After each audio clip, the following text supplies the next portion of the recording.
ഗുരുവായൂർ ക്ഷേത്രത്തിൽ ആന ഇടഞ്ഞു. ദേവസ്വം കൊമ്പൻ ശ്രീധരനാണ് ഇടഞ്ഞത്. വിളക്കെഴുന്നള്ളിപ്പിനിടയിലായിരുന്നു സംഭവം. ആനയെ തളയ്ക്കാനുള്ള ശ്രമം തുടരുകയാണ്.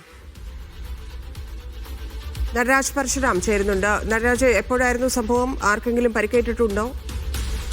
അല്പസമയം മുമ്പാണ് ക്ഷേത്രത്തിൽ കൊമ്പൻ ഇടഞ്ഞത്.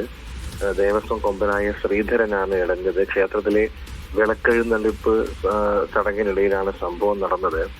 ഇപ്പോൾ ആന ക്ഷേത്രത്തിനകത്ത് വിളക്കെഴുന്നതിന്റെ ഭാഗത്ത് മാറി നിൽക്കുകയാണ്. ആനയെ തളച്ചിട്ടില്ല. തളയ്ക്കാനായി കൂടുതൽ പാപ്പാമാർ, ദേവസ്വത്തിന്റെ കീഴിലുള്ള പാപ്പാമാരുടെ സംഘം ഈ ഭാഗത്തേക്ക് മാറിയിട്ടുണ്ട്. ചില വിശ്വാസികളും ഭക്തരും ഈ ചടങ്ങിൽ പങ്കെടുത്തവരുമാണ് ആ സമയത്ത് ക്ഷേത്രത്തിൽ ഉണ്ടായിരുന്നത്. ഇവരെയൊക്കെ തന്നെ ആ സ്ഥലത്ത് നിന്ന് മാറ്റിയിട്ടുണ്ട്. ആനയെ തളയ്ക്കാനുള്ള ശ്രമം തുടരുകയാണ്. ശരി നടരാജ്.